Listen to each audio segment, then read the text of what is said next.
All right, so today is our review day. Everyone is remote today watching this video. Remember, there was no homework. You just had to study your formulas. Make sure hopefully you have those memorized. Now, how the test is going to work tomorrow. For anyone that's in class, we'll take the test like normal. Make sure you have your calculator handy. Same thing with the people at home. If you ever run into a situation where you don't have your calculator, Desmos.com is an online calculator. So that can be true of when you're doing homework or anything like that.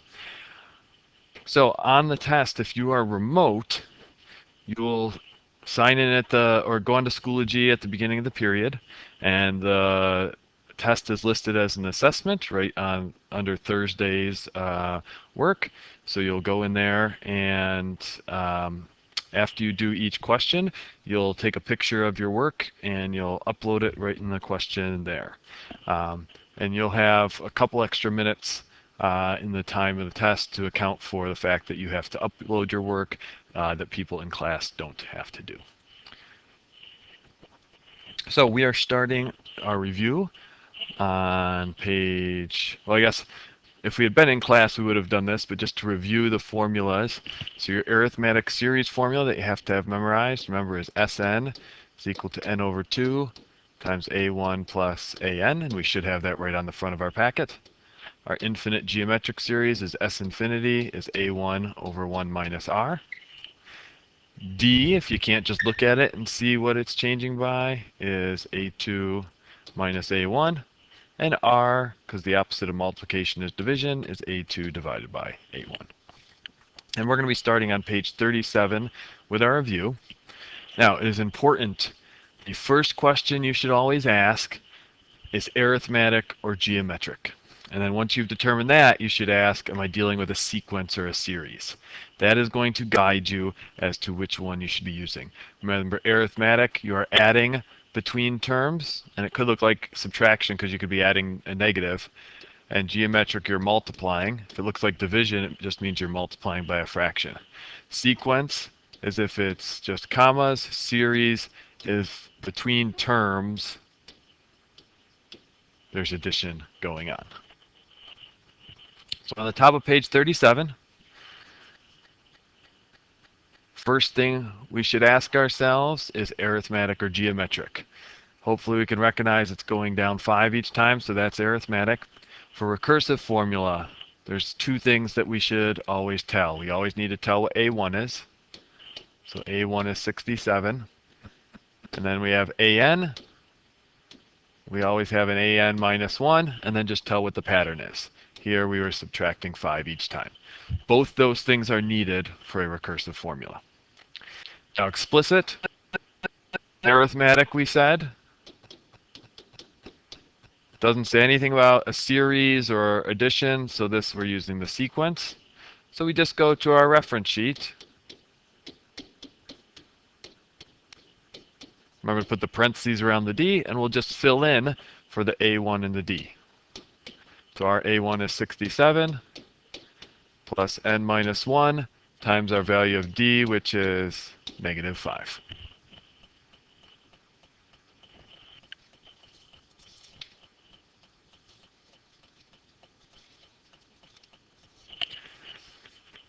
Next one, we've got arithmetic or geometric. Well, 4 plus 8 is 12. Plus 8 again doesn't give you 36. This must be geometric. For our recursive, always tell what the first term is. And then you always do an equals a sub n minus 1.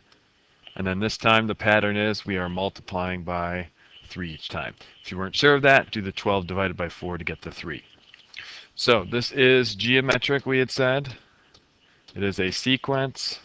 So we should go to our reference sheet and look at the geometric sequence one. Remember to put the r in parentheses.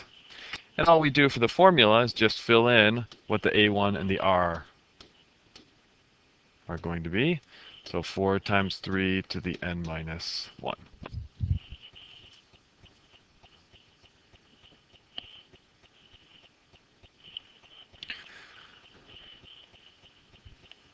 So moving to the bottom, first question we should ask ourselves, is this arithmetic or is it geometric? This one is arithmetic because we're going down 3 each time, and they tell us it's a series. So that's one of the ones we have to have memorized. Sn is equal to n over 2 times a1 plus an. We want the first 29 terms. So we're doing S29 is equal to 29 over 2.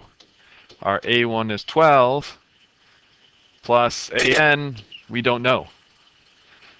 In this formula, when you don't know, go over, use your arithmetic sequence formula from the reference sheet, and that should tell you everything that you're missing. So we need to find AN, which is actually A29 that we're looking for. The first term is 12 plus 29 minus 1. And our D we have, we're going down 3 each time, so times a negative 3. If we put that in our calculator, we get negative 72. So you can have plus a negative 72, or you can just make it be 12 minus 72. That's the same thing. And when we put that all in the calculator, we get negative 870 for the sum of those first 29 terms.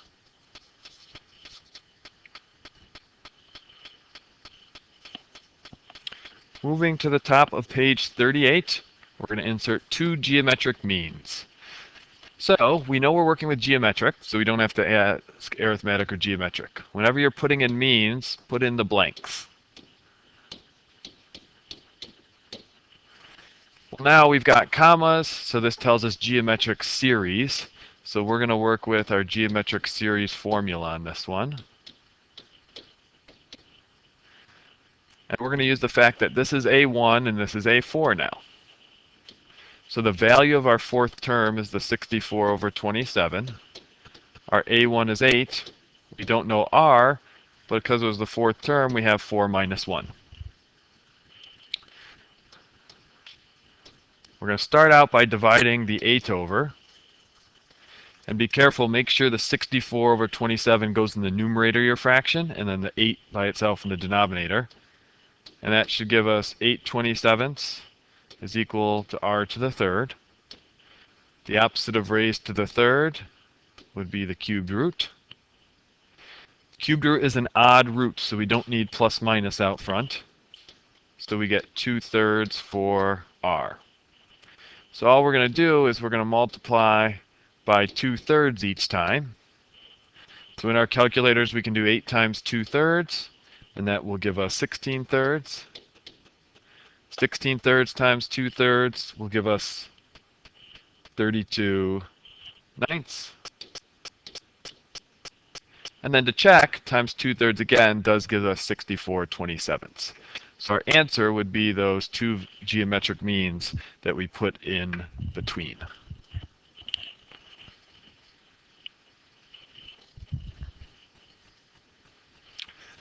On to number 5 at the bottom of page 38. First question we should ask ourselves, are we dealing with arithmetic or are we dealing with geometric? Second question we should ask ourselves, is it a series we're working with or a sequence?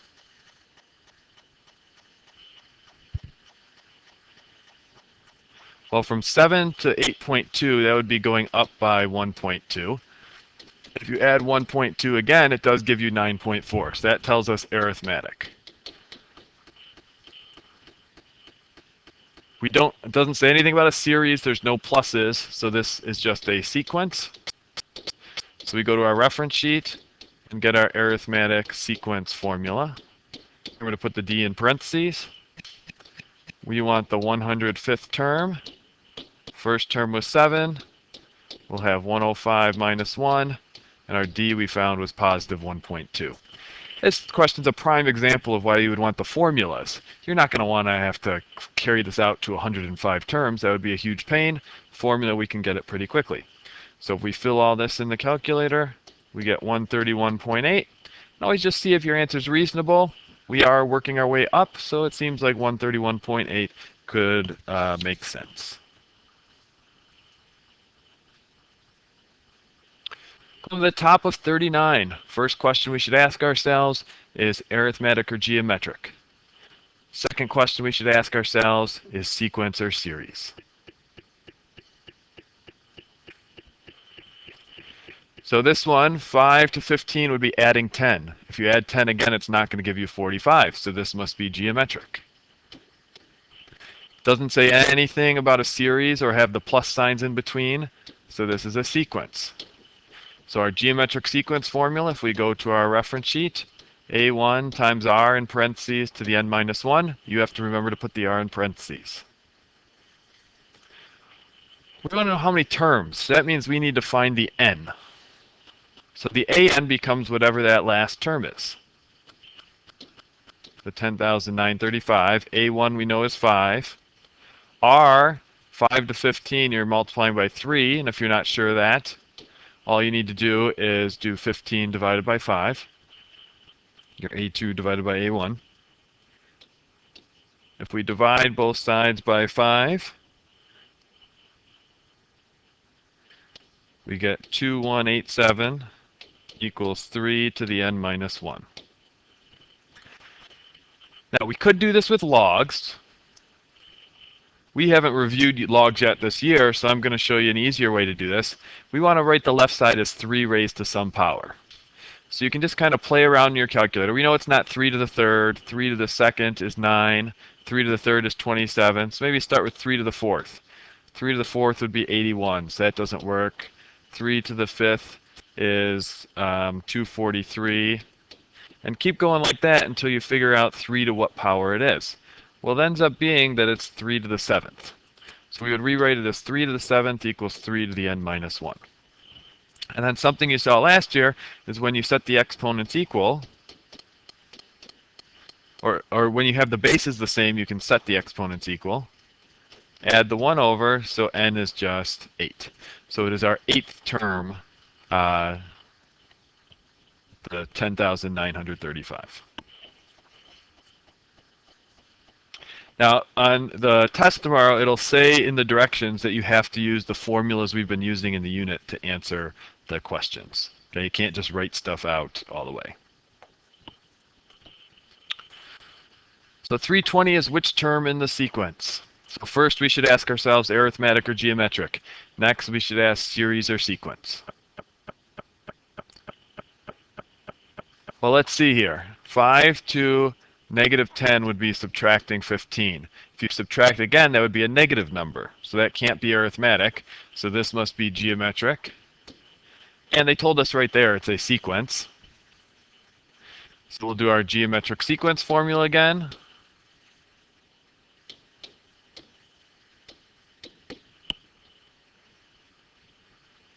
So 320 is the term we're looking for. A1 is 5. Our R, if you do negative 10 divided by 5, you get negative 2. And we don't know the term, so we're looking for the n. So this is pretty similar to what we did last time. If we divide by 5, we get 64 equals negative 2 to the n minus 1. So we need to write 64 as negative 2 to some power. When testing that out in your calculator, make sure you put the negative 2 in parentheses. So we know negative 2 squared would be 4, times another negative 2, so the third would be negative 8, times another negative 2 would be positive 16. So we know it's got to be an even if it's coming back as a positive, and if you play around a little bit, you can get that it's negative 2 to the 6th. So now we can just set 6 equal to n minus 1, add the 1 over, and we get that the 320 was the 7th term.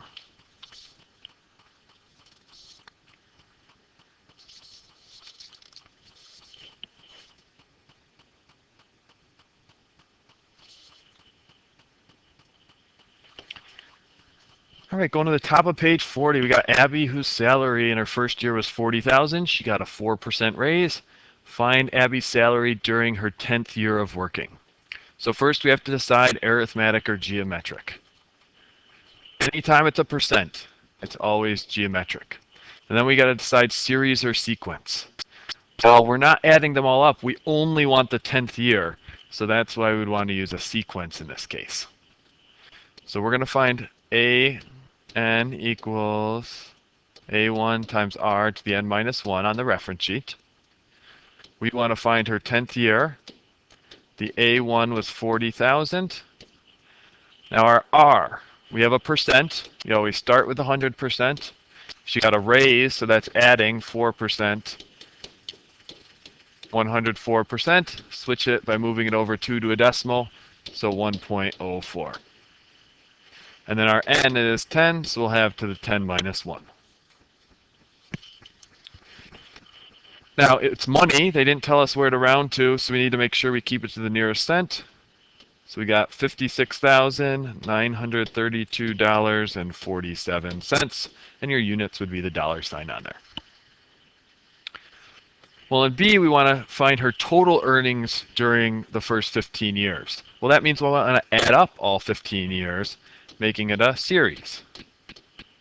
And it's still geometric because we are working with a percent. So we want to look at our geometric series formula on our reference sheet. The A1 minus A1 times R to the N over 1 minus R. Make sure you put that R in parentheses on top, even though it's not in parentheses on the reference sheet. So we have S15 is equal to that 40,000 minus 40,000 times that 1.04 to the 15. Remember, we're not doing 10 anymore in this question. They said 15 over 1 minus 1.04. Remember to do your control divide first to get the fraction, and then fill in your numerator and denominator exactly as it looks there. Again, they did not tell us where to round to. So we'd get 800,943 and 51 cents.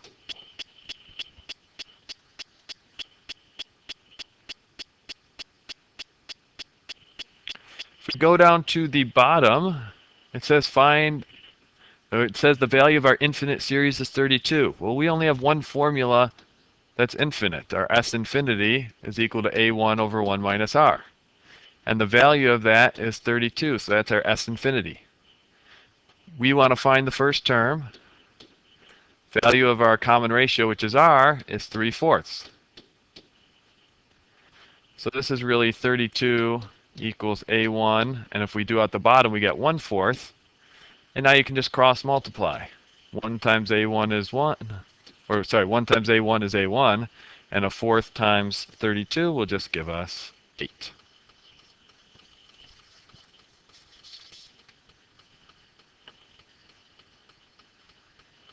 Moving to the top of page 41, this reviews the same thing we did at the start of the review, recursive and explicit formula. So maybe we'll do the recursive first on each of them. Recursive, always tell what A1 is to start. And then you always do AN equals AN minus 1, and just tell what the pattern is. Here we're adding 3 each time. If we're adding 3, that means we're dealing with arithmetic. Go to your arithmetic sequence formula. And we just have to fill in for the A1 and the D, because it's just a formula. We're not solving for anything. So we have 4 plus n minus 1 times our d of 3.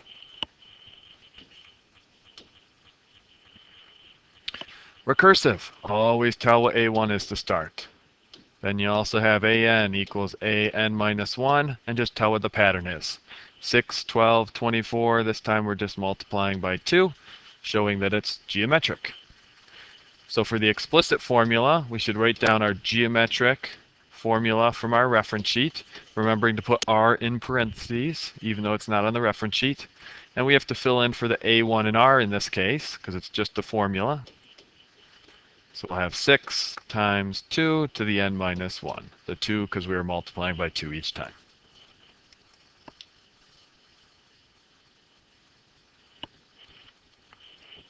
All right, moving to the bottom of 41. Devin began running a month ago to get back in shape. The first day he ran 0.5 miles. Each day after that ran 10% more. So we see a percent. So hopefully geometric is going off in our head. 10% more than the previous day for a total of 30 days. Use the formula for the sum of a finite geometric series. All right, they tell us that right there. To calculate the total distance that he ran over 30 days, round to the nearest thousandth of a mile. So that was nice. They told us the specific formula. We didn't have to think about that at all. But remember, we want that R in parentheses when it's raised to the n. We're doing the first 30 days. We started with 0.5. Now our R, we always start with 100%. We did 10% more, so plus 10%. That gives us 110%. Move it over twice. We get no percent on that last one, sorry, 1.10. You could technically do 1.1, that's the same thing as 1.10. Our n we're raised to the 30th. And we have 1 minus our r value, so 1 minus 1.10. Remember with these, do your control divide, then put in the numerator and denominator. And this one asked us to round to the nearest thousandth. When we do that, we get 82.247, and our units on that would be miles. On word problems, the Regents is pretty picky about making sure you have units on it. Notice it'll usually tell you what it is in the rounding. It's telling you right there, round to the nearest thousandth of a mile.